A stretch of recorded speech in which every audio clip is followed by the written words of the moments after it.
नमस्ते दोस्तों, आज इस वीडियो में हम ये बात करेंगे कि अगर एक ही सेक्टर की दो कंपनियां हैं और दोनों कंपनियों का फंडामेंटल काफ़ी स्ट्रांग है, ठीक है, तो अपने को कौन सी कंपनी चूज करना चाहिए। ठीक है, एक देखो कंपनी होती है, एक छोटी कंपनी होती है पर वो भी फंडामेंटल स्ट्रांग रहता है।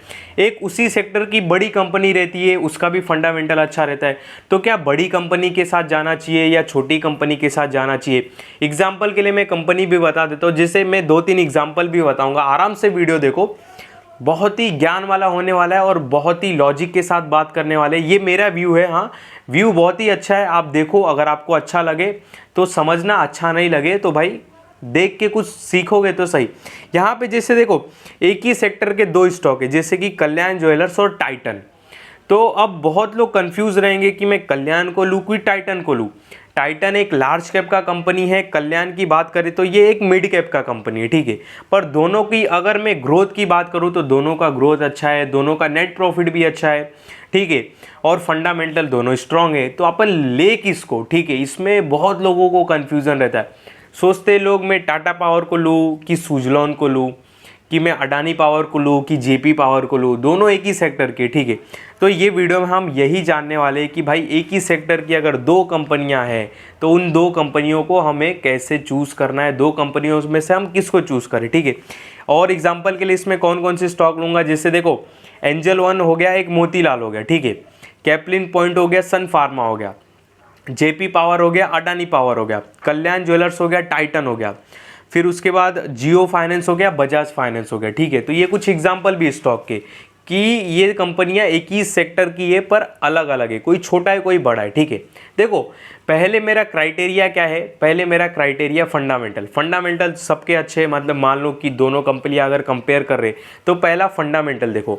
अब देखो जो छोटी कंपनी रहेगी उसमें कुछ ना कुछ खामियां जरूर रहेगी, ठीक है, बट स्ट्रांगली फंडामेंटल। खामियां मतलब खामियां कैसे मैं आपको बताऊं, जैसे मान लो कल्याण ज्वेलर्स है, इसके पास स्टोर कम रहेंगे, टाइटन है इसके पास स्टोर ज़्यादा रहेगा, तो वो उसका एक प्लस पॉइंट हो गया, ये इसका एक माइनस पॉइंट हो गया। खामियां मतलब ये मत समझ लेना, हाँ वीडियो में ये भी स्टार्टिंग में बता देता हूँ, खामियां मतलब ये मत समझ लेना कि भाई कंपनी खराब है, फंडामेंटल खराब है, बिल्कुल भी नहीं। जेपी पावर में बोलूँ मैं, खामियां है, खामियां मीन्स उनमें थोड़ा उनकी उतनी पावर नहीं है, ठीक है।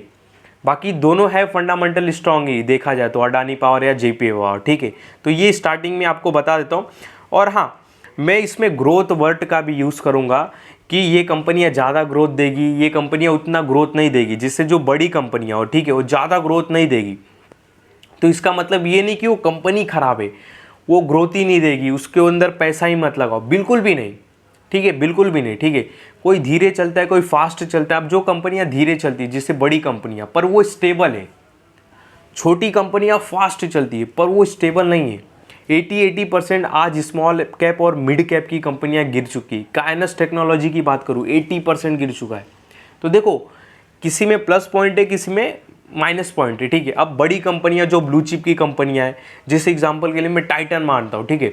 टाइटन बड़ी कंपनी है, ग्रोथ नहीं देता है, एक साल में वो डबल नहीं हो सकता, एक साल में ट्रिपल नहीं हो सकता। कल्याण ज्वेलर्स हो सकता है डबल ट्रिपल, पर कल्याण ज्वेलर्स में रिस्क भी है। रिस्क क्या है, छोटा मार्केट कैप, थोड़ा भी बैड न्यूज़ आएगा गिरने लगेगा। उन्होंने अपने शेयर्स को गिरवी रखे क्योंकि उनको फंड की नीड है। टाइटन कोई ये सब झंझट नहीं है, उनको फंड की नीड नहीं है, छोटा स्टॉक नहीं है, उनके ऊपर कितना भी लोग उछाले सीधा एक फ़ोन लगाएंगे, मैटर सॉल्व, इतनी पावर है उनके पास, ठीक है, टाइटन के पास, पर वो इतना ग्रोथ नहीं देता है, ठीक है। तो ये बात भी आपको डिफरेंस समझना पड़ेगा, ठीक है। आप किस तरह से इन सारी चीज़ों को एक्सेप्ट करते हो और समझते हो, वो देखो आपके ऊपर है, ठीक है। तो यहाँ पे मेरा क्या व्यू निकलता है इन सारी चीज़ों को लेके, जैसे देखो एक एंजल वन है, मैं पहला एग्जांपल लेता हूँ। अब एंजल वन और मोतीलाल, बहुत लोग पूछते हैं कि आप किसको चूज़ करोगे, एंजल वन की मोतीलाल। देखो मोतीलाल का बिजनेस ओपन आ चुका है, मतलब ओपन बोलने का मतलब कि मोतीलाल का जो बिजनेस है वो हमको दिख रहा है कि ये अब यही बिजनेस पे रहने वाले, इससे अलग बिजनेस तो खोलेंगे नहीं। जैसे ब्रोकिंग का भी बिजनेस है, लोन वगैरह भी देते हैं, आई थिंक होम लोन वगैरह भी देते हैं, वहाँ से भी 11 की 12% का रेवेन्यू आता है। Broking, home loan, AMC business, ये तीन इनके मेन बिजनेस है। तो उनका बिजनेस एक सेट हो गया है, ये एक स्टेबल कंपनी हो गई, ठीक है। अभी जो गिरा है मोतीलाल उस पर मत जाना, वो एक बैड न्यूज़ आने की वजह से गिर गया। आप एक नॉर्मल वे में बातों को समझना, ठीक है। तो मोतीलाल एक स्टेबल कंपनी हो गई, क्यों, क्योंकि उनका जो बिजनेस है, रेवेन्यू है, सब सेगमेंट से आ रहा है, उनके सब सेगमेंट चालू भी है। जैसे एएमसी बिजनेस उनका चालू है, ब्रोकिंग बिजनेस चालू है इनका, ठीक है, और उसके बाद होम लोन का भी उनका काम चालू है, ठीक है। तो वो स्टेबल है, वो नॉर्मल जैसा ग्रोथ देता है वो देगा, ठीक है, वो ठीक ठाक एक स्टेबल कंपनी हो गई, ठीक है। उतनी ग्रोथ नहीं है पर स्टेबल है। वहीं पे मैं अपोजिट जाऊँ अब एंजल वन, तो एंजल वन अभी केवल ब्रोकिंग ऑप्शन ट्रेडिंग में जो करते हैं उससे पैसा कमा रहा है, ठीक है। एंजल वन अपनी एएमसी की टीम भी रेडी कर दिया है कि जो म्यूचुअल फंड वगैरह देखते उसमें भी उतरने की तैयारी कर रहे हैं, ठीक है। फिर बाद में वो फाइनेंस में भी उतरेगा, होम लोन वगैरह भी देगा, शायद मैंने उनके पीडीएफ में पढ़ा था बहुत पहले, मुझे याद नहीं आ रहा है, ठीक है। तो ये अभी ग्रोथ फेज पे है, ठीक है, मतलब ये अभी अपनी पकड़ पकड़ेगा।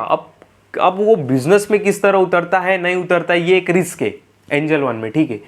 और अभी एंजल वन क्यों गिरा, क्योंकि जो सेबी के नए रूल आए ऑप्शन ट्रेडिंग वगैरह के, भाई जो है उन्होंने एक्सपायरी वगैरह ख़त्म कर दिया, मतलब जो रिटेलर्स है उनकी संख्या कम करना चाहता है सेबी ऑप्शन ट्रेडिंग में, और यहीं से ज़्यादा पैसा एंजल वन कमाते थे, समझे बात को। तो इसके वजह से एंजल वन स्टॉक का प्राइस बहुत बुरी तरह गिरा, पर मोतीलाल नहीं गिरा। मोतीलाल केवल बैड न्यूज़ के वजह से गिरा, इस बात को ध्यान देना। बाकी मोतीलाल ये ऑप्शन ट्रेडिंग में जो चेंजेस लाए उसके वजह से नहीं गिरा, ठीक है। तो समझे क्यों मोतीलाल नहीं गिरा, क्योंकि उनका ऑप्शन ट्रेडिंग पे वो उतना भरोसे नहीं बैठे, समझे बात को। तो यहाँ पे एक स्टेबल दिखाई देता है, यहाँ पे ग्रोथ दिखाई देता है, पर ये ग्रोथ में भी रिस्क है। एएमसी बिजनेस में उतरे, क्या पता बिजनेस अच्छा चले नहीं चले, फाइनेंस में उतरे, कैसा परफॉर्मेंस रहेगा, आने वाले 2 साल में उनके रिजल्ट दिखेंगे, ठीक है। जो बिजनेस में उतर रहे हैं उन्होंने टीम तो रेडी कर लिया, ठीक है, एएमसी बिजनेस का लाइसेंस भी मिल गया, उन्होंने एक टीम बनाया, अभी स्टार्ट करेंगे, सिस्टम बनाएंगे, अपने सारे टीम वीम बनाएंगे, ठीक है। 2 साल में रिजल्ट आएगा। पर अगर इनका ये सक्सेस हो गया, हाई ग्रोथ मारेगा और ये स्टेबल रहेगा। तो अब बोलोगे कि भाई ठीक है ये सारी बातें तो हम समझ लिए, पर हम कैसे अपने डिसीजन लें इसमें, हम इसको कैसे अप्लाई करें। तो देखो मेरी क्या थिंकिंग है, अपने को 60% आप रेशियो ऊपर नीचे कर सकते हो अपने हिसाब से, आपकी क्या रिस्क कैपेसिटी है, आप क्या रिस्क ले सकते हो, आप क्या थिंकिंग करते हो, आपके पास क्या कैपिटल है, आपके पास कितना एक्सपीरियंस है, उस हिसाब से आप रिस्क ऊपर नीचे कर सकते हो, ठीक है। तो मेरे ख्याल से अपने को ग्रोथ और स्टेबल में ध्यान देना। ग्रोथ मतलब जो अभी ग्रोथ फेज पे है या ग्रोथ करने वाला है, जैसे एंजल वन। स्टेबल मतलब मोतीलाल, ठीक है। तो ये आप थोड़ा कंपेयर भी समझ लेना। तो मेरा व्यू ये है, मेरी ये थिंकिंग है कि अपने को ग्रोथ के साइड 60% जाना चाहिए, स्टेबिलिटी के साइड 40% चाहिए जाना चाहिए, और दोनों मतलब एक सेक्टर की दोनों चॉइस करनी चाहिए, करना ही चाहिए। क्योंकि देखो स्टेबिलिटी भी आ गई, ग्रोथ भी आ गया, स्टेबिलिटी भी आ गई, थोड़ा रिस्क भी आ गया, ठीक है। रिस्क ही बोलेंगे क्योंकि बिजनेस अभी फेस पे उतरा नहीं है, जमीनी हकीकत पे उतरा नहीं है, तो एक रिस्क वर्ड का ही यूज़ करेंगे हम, ठीक है। परफॉर्मेंस उनके दिख नहीं रहे अभी, तो हम स्टेबिलिटी भी आ गए, थोड़ा ग्रोथ फेस पे भी आ गए। तो 40% मेरा स्टेबल हो गया और थोड़ा 60% क्या हो गया, भागने वाला स्टॉक हो गया, ठीक है। भागेगा ये भी, पर ये जो रेट से भागेगा ये उस रेट से नहीं भागेगा, बात समझो, ठीक है। मैं स्टेबिलिटी की बात करूँ तो इसका मतलब ये नहीं पूरा ही खराब है, चलेगा ही नहीं, बिल्कुल भी नहीं, ठीक है। यहाँ पे मैं एक और एग्जांपल लेता हूँ, कल्याण, और अच्छे से आपको समझ में आएगा। कल्याण हुआ, टाइटन हुआ, ठीक है। टाइटन में स्टेबिलिटी है, टाइटन के इतनी स्टोर है, न जाने कितने पॉलिटिकल पार्टी से सेटिंग हो गए, मतलब समझ रहे हो ना, एक पावर, एक अलग ही ऑरा है टाइटन का, एक अलग ही ऑरा है, उसको कोई दबा नहीं सकता, उसको कोई बोल के उसको मतलब छोटे मोटे न्यूज़ निकाल के ये नहीं बोल सकता चल भाई तू स्टॉक का प्राइस गिर, बिल्कुल नहीं। उसको कोई शॉर्ट नहीं कर सकता, स्टॉक का प्राइस गिरा नहीं सकता भाई। मार्केट कैप 3-4 लाख करोड़, जो मेरे को पता नहीं कितना मार्केट कैप है, पर 1 सेकेंड देख लो, नहीं तो यहाँ भी लोग बोलेंगे कि हवा में तो नहीं बात कर रहे, ठीक है। ये टाइटन कंपनी मार्केट कैप क्या है, ओपन हो भाई, मार्केट कैप 3 लाख करोड़। तो 3 लाख करोड़ के कंपनी को गिराना कोई खाने वाली बात नहीं, ठीक है। इसको कोई शॉर्ट नहीं कर सकता, इसमें कोई ऑपरेटर अपनी गेम नहीं खेल सकता नेगेटिव बेस पे, इतनी बड़ी ये कंपनी है। तो ये स्टेबिलिटी हो गई। मैं 40% यहाँ पे चले जाऊँगा, बाकी 60% में कल्याण में रहूँगा, ठीक है। एग्जाम्पल के लिए बता रहा हूँ, जाना नहीं है बिल्कुल भी, एक एग्जाम्पल के लिए मैंने बस स्टॉक लिए। तो 60% में कल्याण के साथ चले जाऊँगा। क्यों? क्योंकि कल्याण को अभी बहुत शोरूम खोलने बाकी है, अभी ग्रोथ करना बाकी है। उनका मार्केट कैप अभी केवल 54,000 करोड़ है, उनको 1 लाख करोड़ तक मार्केट कैप को पहुँचना है, ठीक है। और टाइटन में ये सब चीज़ नहीं देखने के लिए मिलेगी। टाइटन के मान लो एग्जाम्पल के लिए 2000 स्टोर है, तो ऐसा नहीं कि आने वाले और सालों में 2000 तुरंत खुल जाएंगे, बिल्कुल भी नहीं। जो कंपनी जितनी बड़ी हो जाती है उसका ग्रोथ एक लिमिट हो जाता है, स्टेबल हो जाता है उसका ग्रोथ, ठीक है, क्योंकि वो सब कोनों में पहुंच चुके, सब सिटी में पहुंच चुके। अब कहाँ पहुंचे, अब थोड़ी ना समुंदर में अपने स्टोर खोलेंगे, अब थोड़ी ना लाइसेंस या अपना फ्रेंचाइजी मान लो देते भी रहेंगे तो किराना वाले को फ्रेंचाइजी देंगे ज्वेलरी खोलने का। तो वो हर कोने में जो पहुंच चुका है, मतलब जिसका मार्केट कैप बड़ा हो चुका है, 1 लाख करोड़ के पार जिसका मार्केट कैप हो चुका है, मतलब समझो वो हर कोने में पहुंच चुका है ऑलमोस्ट। तो ज़्यादा ग्रोथ नहीं रहेगी इसमें, पर स्टेबिलिटी रहेगी, क्योंकि इतना बड़ा उसने एम्पायर बना के रखा है, ठीक है। HDFC बैंक बहुत बड़ा हो चुका है, हर सिटी में है, हर सिटी में, ठीक है। वो एक स्टेबल स्टॉक हो गया, स्टेबल कंपनी होगा। अब HDFC बैंक थोड़ी ना किसी को, किराने वाले या पेंट वाले को बोले तू HDFC बैंक का ब्रांच डाल। उनको जितना नीड था, ठीक है, खोलते भी रहेंगे, खोलेंगे भी, ऐसा नहीं जहाँ जहाँ नीड है खोलेंगे, पर ऑलमोस्ट जहाँ नीड है हर सिटी में HDFC बैंक ने अपनी एक ब्रांच खोल दी है। तो उनका ग्रोथ एक लिमिट हो गया। वहीं पे कोई दूसरा बैंक रहेगा, छोटा बैंक, तो उनको हर सिटी में फैलना बाकी रहेगा, बट उसमें रिस्क भी रहेगा कि बैंक को परफॉर्मेंस कैसे देखते हैं, ठीक है। स्टेबिलिटी में क्या है, इनका एक अलग ऑरा है, अलग इनकी एक पहचान है, अलग इनके अंदर एक ताकत है। पर जो ग्रोथ वाला स्टॉक है वो बेचारे स्ट्रगलिंग स्टॉक है, स्ट्रगलिंग कंपनी है, ठीक है, स्ट्रगलिंग फेस पे। पर ये जब चलेंगे तो ये फेल हो जाएंगे, पर ये फेल हो जाएंगे, अगर ये फेल हो गए तो ये चलते ही रहेंगे, ठीक है, समझे बात को। तो यहाँ पे मेरा क्या व्यू है कि अपने को स्टेबिलिटी की तरह, स्टेबिलिटी के साइड 40% जाना चाहिए, क्योंकि हम अभी थोड़ा, हमारी एज कम है, 30, 25, 30, 33, 35, तो हम थोड़ा रिस्क थोड़ा मैनेज कर सकते हैं, एनालिसिस कर सकते हैं, थोड़ी अपनी पावर लगा सकते हैं, ठीक है, एनालिसिस करने में। तो दैट्स वाई मैंने ये रेशियो 60-40 का रखा है कि 60% अपने को ग्रोथ में जाना है, 40% अपने को स्टेबिलिटी की ओर जाना है, ठीक है। एग्जांपल के लिए एक और स्टॉक लेता हूँ, जैसे JP पावर, अडानी पावर, ठीक है। अब अडानी पावर बहुत बड़ा है, इनके पास अडानी पावर की अगर मैं थर्मल कैपेसिटी बात करूँ, परफेक्ट नहीं पता, 15,000 मेगावाट की है, ठीक है, मतलब 15 गीगावाट की थर्मल कैपेसिटी है। JP पावर का मुझे सीरियसली नहीं पता कैपेसिटी कितना है, मैंने रीड किया था, भूल गया, ठीक है। तो अडानी पावर एक स्टेबल हो गया, बहुत, इनके पास 15 गीगावाट की कैपेसिटी है, ठीक है, एक अलग और है इनका, एक अलग पहचान है। JP पावर बेचारा अभी कर्जे से उभर के आया, डेप्ट फ्री कंपनी हो गई, ठीक है। तो ये ग्रोथ फेस पे, ये ग्रोथ कर दिया, पर ये स्टेबल फेस पे, समझे। तो हम क्या करेंगे, 60-40 का, ठीक है। फिर बाद में एक जैसे स्टॉक है जियो फाइनेंस और बजाज फाइनेंस। बजाज फाइनेंस और ऑलरेडी भारत के हर कोने में पहुंचा है, भारत के हर हर हर कोने में, ठीक है। कोई भी आप शोरूम वगैरह में चले जाओ, मॉल में, आपको बजाज फाइनेंस के फाइनेंस वाले दिख ही जाएंगे। तो ये इनकी ग्रोथ लिमिट हो गई, क्योंकि ऑलरेडी फैल चुके। अब वहीं पे जियो फाइनेंस, उनको पहुंचना बाकी है, बट रिस्क भी है वहाँ पे, उनको हर मॉल में पहुंचना बाकी है, हर सिटी में पहुंचना बाकी है, उनको अपने प्रोडक्ट लॉन्च करना बाकी है। आई थिंक ये भी है होम लोन वगैरह, ठीक है। तो उनको अभी ग्रोथ करना बाकी है। तो मैं क्या दिमाग लगाऊंगा, ग्रोथ फेस पे मैं 60% रहूँगा, स्टेबिलिटी पे 40 रहूँगा। स्टेबिलिटी भी मिले, ग्रोथ भी मिले, दोनों का कॉम्बिनेशन जब होगा तो रिस्क बहुत कम हो जाएगा। अच्छा लग रहा है, मज़ा आ रहा है ना, समझे बात को। यहाँ पे एक और स्टॉक ले लेता हूँ मैं, कैप्लिन पॉइंट सन फार्मा।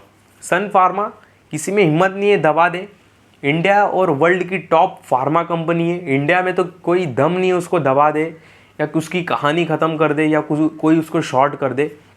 तो मैं क्या करूँगा, सन फार्मा एक स्टेबल कंपनी हो गई, कहानी उसकी कभी ख़त्म होगी नहीं, स्टैंडर्ड कंपनी है, इसके ऊपर हम पहले भी बात कर चुके, ठीक है। तो एक अलग ही और है सन फार्मा का।